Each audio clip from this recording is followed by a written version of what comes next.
আছো তোমরা সবাই? আশা করি সবাই খুব ভালো আছো। এখন আমরা স্যারের বাড়িতে বাইরেছি, এসে আমরা সবাই নেতারা একটু কিছু করবি নি। আমরা এখন এই গলিটাতে কেউ তাইলে সাবস্ক্রাইব করি না, তার কথা একদম শুনল না। বিদ্যাসাগর লেন দিয়ে আমরা এখন যাইতেছি। আমরা দেখাই কি তাই উইতাছে এইদিকে। ওইদিকে একটা না আবার কো ওইদিকে একটা বার্থডে বাড়ি আছে, তোমরা সবাই দেখো। ওখানে দেখাও ব্যাক ক্যামেরা দিয়া। সাইডের দিকে শুধু ব্লগার আর ব্লগার, এদিকে অনেক বাড়ি ঘর আছে। মাইন্ডসেট বাড়ি খাইতে নিমন্ত্রণ নাই, আমরাই দেখতাম যাইতাছি। কালকে বার্থডে। আমরা এখন বাইরে হয়েছি স্যারের বাড়ির থেকে। এখন আমরা একটু আইসা না, তো আমরা কি তা করুম যাইতাছি এদিকে বিদ্যাসাগর লেন দিয়ে গিয়ে একটা বার্থডে বাড়ি দেখছি আর কি। ওই দেখ খাই চলে বার্থডে বাড়িটা কেমন সুন্দর করে সাজাইছে। তো আমরা আগে আগে এমনি যাইতাছিলাম গিয়ে দেখতাম।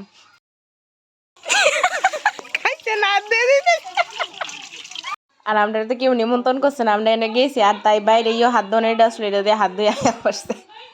মানে যা তা করতেছিলাম আমরা। আরেকটা ছিল বিদ্যাসাগর লেন, ওটা যেতেছি সুকান্ত লেন। সুকান্ত লেন দিয়ে ঢুকছি ভিতরে, সবাই আসুন আপনারা দেখুন, সব অন্ধকার অন্ধকার। আসুন আপনারা সবাই দেখে যান। হাই আসুন আসুন, এবারে একটু খুলে দেন। তারা সবাই খুবই ভালো, খুবই ভালো। তার লগে তো মানে খুব ভালো লাগে মিশতে টিশতে কথা কইতে। আরিয়ান একটা বাড়িতে আসলো, কুকুর থেকে সাবধান হিডা লিয়ে আসা হইলো। তো দেখা হইতেছে নেক্সট ব্লগে, টাটা।